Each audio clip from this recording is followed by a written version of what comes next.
अमृतमय राम नाम। स्वाद तोष सम सुगति सुधा के, कमठ शेष सम धर वसुधा के। मानस। आज के सत्संग में परम श्रद्धेय स्वामी राम सुखदास जी महाराज कहते हैं, जीव का कल्याण हो जाए इससे ऊंची कोई गति नहीं है। ऐसी जो श्रेष्ठ गति मुक्ति है उसको सुगति कहते हैं। परम सिद्धि भी वही है जो इस राम नाम से प्राप्त हो जाती है। स्वाद तोष सम, अमृत के स्वाद और तृप्ति के समान राम नाम है। जैसे भोजन किया जाता है तो उसमें बढ़िया रस आता है। भोजन करने के बाद में तृप्ति और संतोष होता है। ऐसे ही यह राम नाम सुगति और सुधा के स्वाद और तोष यानी तृप्ति के समान है। मानो र मधुरिमा और म संतोष है। रा कहते ही मुख खुलता है और म कहते ही बंद होता है। भोजन करते समय मुख खुलता है और तृप्ति हो जाने पर मुख बंद हो जाता है। इस प्रकार रा और म अमृत के स्वाद और तृप्ति के समान है। भोजन की परीक्षा के लिए जीभ पर रस लेकर तालू से लगाने पर पता चलता है कि उसमें रस कैसा है। जहां से रस लिया जाता है वहां से ही र का उच्चारण होता है। र कहने में सुधा का स्वाद आता है और म कहने में तृप्ति हो जाती है। राम राम राम ऐसा कहते हुए एक बहुत विलक्षण रस आता है। उससे सदा के लिए तृप्ति हो जाती है। नाम में रस आने पर फिर दूसरे रसों की जरूरत नहीं रहती। जिनको भगवान नाम में रस आ जाता है उनकी संसार के विषयों से रुचि हट जाती है। जब तक संसार के विषयों में रुचि रहती है तब तक भगवान नाम में रस नहीं आता। भगवान के नाम में जब रस आना शुरू हो जाता है फिर सब रस फीके हो जाते हैं।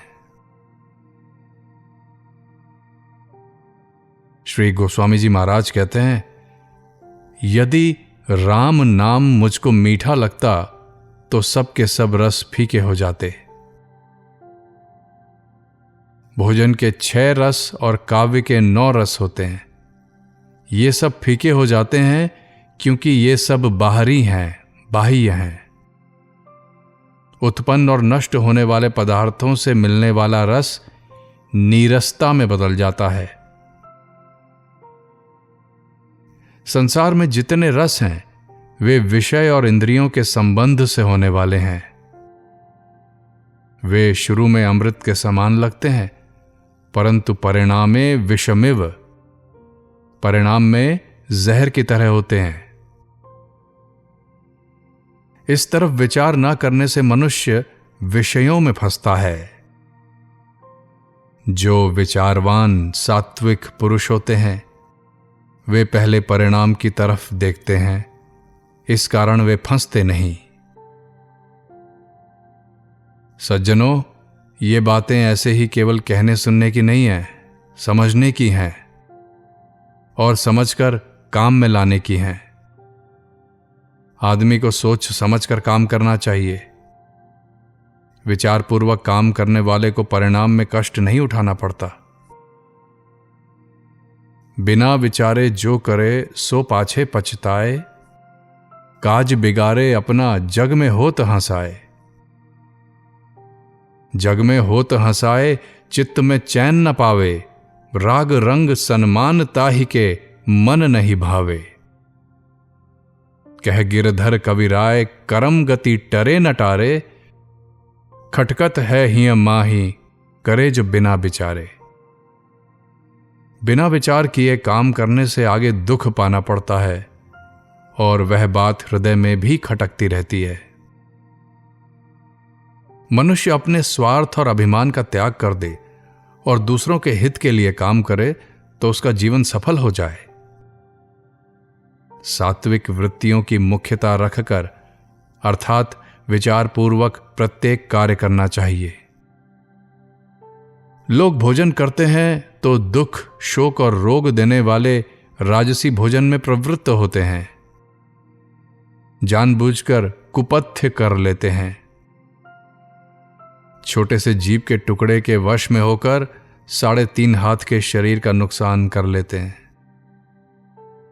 अगर विवेक होता तो शरीर का नाश क्यों कर लेते? इतना ही नहीं, अभक्ष्य भक्षण करके नरकों की तैयारी कर लेते हैं। तो राम नाम की महिमा कहते हुए गोस्वामी जी कहते हैं, सुगति रूपी जो सुधा है यह सदा के लिए तृप्त करने वाली है। सदा के लिए लाभ हो जाए, जिस लाभ के बाद में कोई लाभ बाकी नहीं रहता, जहां कोई दुख पहुंच ही नहीं सकता। ऐसे महान आनंद को प्राप्त करने वाली जो श्रेष्ठ गति है, उसका रस राम नाम का जप करने से आता है। जो राम नाम से तृप्त हो जाते हैं वे फिर सांसारिक भोगों में फंसेंगे नहीं। उनसे कहना नहीं पड़ेगा कि पाप अन्याय मत करो। उनकी पाप अन्याय में रुचि रहेगी ही नहीं। जिनको भगवान नाम का रस नहीं मिला है वे धन इकट्ठा करने और भोग भोगने में लगे हैं। सज्जनों, माताओं, बहनों, भगवान के नाम में रस लो, इसमें तल्लीन हो जाओ, रात दिन इसमें लग जाओ। अपने आप पाप अन्याय छूट जाएगा। निषिद्ध आचरणों से अपने आप ही ग्लानि हो जाएगी। अभी मैल, मलिनता अच्छी लगती है, बुरी नहीं लगती। कारण क्या है? अंतःकरण मैला है। जो खुद मैला है उसे मैली चीज ही अच्छी लगेगी। मक्खियां मिठाई पर तभी तक बैठती रहती हैं जब तक मैल की टोकरी पास से होकर ना निकले। मुंह पर मक्खियां बैठने लगे तो बढ़िया सुगंध वाला इत्र थोड़ा सा लगा लो, फिर मक्खियां नहीं आएंगी, क्योंकि उनको सुगंध ही सुहाती ही नहीं। मक्षिका व्रणमिच्छन्ति, वे तो घाव पर जहां पीप खून मिले वहां बैठेगी। ऐसे ही जिसका मन अशुद्ध होता है वह ही मलिन वस्तुओं की तरफ आकृष्ट होता है। भगवान के नाम रूपी सुगंध के मिलने पर फिर मैली वस्तुओं की तरफ मन नहीं जाएगा। सज्जनों, ये बड़ा सरल उपाय है। भगवान के नाम का जप करो और प्रभु के चरणों का सहारा रखो। जैसे साधारण मनुष्य धन कमाने और भोग भोगने में रस लेते हैं, वैसे ही भगवत प्रेमी को भगवत नाम, सत्संग और सत शास्त्रों के अध्ययन में रस लेना चाहिए। इस रस लेने के लिए ही मानव जीवन मिला है। जिसे राम नाम लेने में रस आने लगेगा वह रात दिन नाम जप में लग जाएगा। फिर वह संसार के विषयों में फंसेगा ही कैसे? सत्संग की महिमा क्या है? श्री चैतन्य महाप्रभु के कई शिष्य हुए हैं। उनमें एक यवन हरिदास जी महाराज भी थे। वे थे तो मुसलमान, पर चैतन्य महाप्रभु के संग से भगवान नाम में लग गए, सनातन धर्म को स्वीकार कर लिया। उस समय बड़े बड़े नवाब राज्य करते थे। उनको बड़ा बुरा लगा। लोगों ने भी शिकायत की कि यह काफिर हो गया, इसने हिंदू धर्म को स्वीकार कर लिया। उन लोगों ने सोचा इसका कोई ना कोई कसूर हो तो फिर अच्छी तरह से इसको दंड देंगे। एक वैश्या को तैयार किया और उससे कहा, यह भजन करता है, इसको यदि तू विचलित कर देगी तो बहुत इनाम दिया जाएगा। वैश्या ने कहा, पुरुष जाति को विचलित कर देना तो मेरे बाएं हाथ का खेल है। ऐसा कहकर वो वहां चली आई जहां हरिदास जी एकांत में बैठे नाम जप कर रहे थे। वो पास में आकर बैठ गई और बोली, महाराज मुझे आपसे बात करनी है। हरिदास जी बोले, मुझे अभी फुर्सत नहीं है। ऐसा कहकर भजन में लग गए। ऐसे उन्होंने उसे मौका दिया ही नहीं। 3 दिन हो गए। वे खा पी लेते और फिर हरे कृष्ण कृष्ण कृष्ण हरे हरे, हरे राम राम राम हरे हरे मंत्र जप में लग जाते। ऐसे वैश्या को बैठे 3 दिन हो गए, पर महाराज का उधर ख्याल ही नहीं है। नाम में ही रस ले रहे हैं। अब उस वैश्या का भी मन बदला कि मैं कितनी निकृष्ट और पतित हूं। यह बेचारा सच्चे हृदय से भगवान में लगा हुआ है। इसको विचलित कर नरकों की ओर मैं ले जाना चाहती हूं। मेरी क्या दशा होगी। इतना भगवान नाम सुना, ऐसे विशुद्ध संत का संग हुआ, दर्शन हुए। अब तो वो रो पड़ी और बोली, महाराज मेरी क्या दशा होगी, आप बताइए। जब महाराज ने ऐसा सुना तो वे बोले, हाँ बोल, अब फुर्सत है मुझे, क्या पूछती हो। वो कहने लगी, मेरा कल्याण कैसे होगा। मेरी ऐसी खोटी बुद्धि है जो आप जैसे भजन में लगे हुए को भी नरक में ले जाने का विचार कर रही थी। मैं आपको पथ भ्रष्ट करने के लिए आई थी। नवाब ने मुझे कहा कि तू इनको विचलित कर दे, तुझको इनाम देंगे। मेरी क्या दशा होगी महाराज। इस पर उन्होंने कहा कि तुम नाम जप करो, भगवान का नाम लो।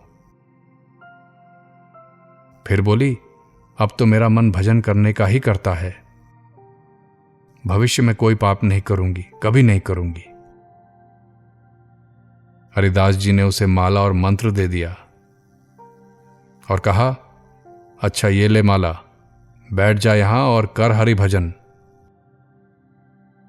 उसे वहां बैठा दिया और वो हरे कृष्ण कृष्ण कृष्ण हरे हरे, हरे राम राम राम हरे हरे इस मंत्र का जप करने लगी। हरिदास जी ने सोचा, यहां मेरे रहने से नवाब को दुख होता है, तो छोड़ो इस स्थान को और दूसरी जगह चलो। तो एकांत में 2-3 दिन तक वैश्या बैठी रही, फिर भी हरिदास जी का मन नहीं भटका। इसमें कारण क्या था। राम नाम का जो रस है वह भीतर में आ गया। अब बाकी क्या रहा सज्जनों। संसार के रस से सर्वथा विमुख होकर जब भगवान नाम जप में प्रेम पूर्वक लग जाओगे, तब यह भजन का रस अपने आप स्वतः आने लगेगा। इसलिए राम नाम रात दिन लो। कितनी सीधी बात है। नाम लेने का मजा जिसकी जुबां पर आ गया, वो जीवन मुक्त हो गया, चारों पदार्थ पा गया। किसी व्यापार में मुनाफा कब होता है। जब वह बहुत सस्ते में खरीदा जाए, फिर जब उसका भाव बहुत महंगा हो जाए, तब उसे मुनाफा होता है। मान लो 2-3 रुपए मन में अनाज आपके पास लिया हुआ है और भाव 40-45 रुपए मन हो गया। लोग कहते हैं अनाज का बाजार बड़ा बिगड़ गया। पर आपसे पूछा जाए तो आप कहेंगे कि मौज हो गई। आपके लिए बाजार खराब नहीं हुआ।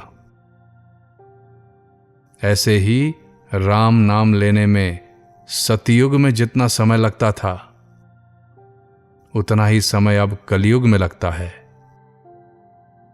पूंजी उतनी ही खर्च होगी और भाव होगा कलयुग के बाजार के अनुसार कितना सस्ता मिलता है और कितना मुनाफा होता है इसमें। कलयुग में नाम की महिमा विशेष है।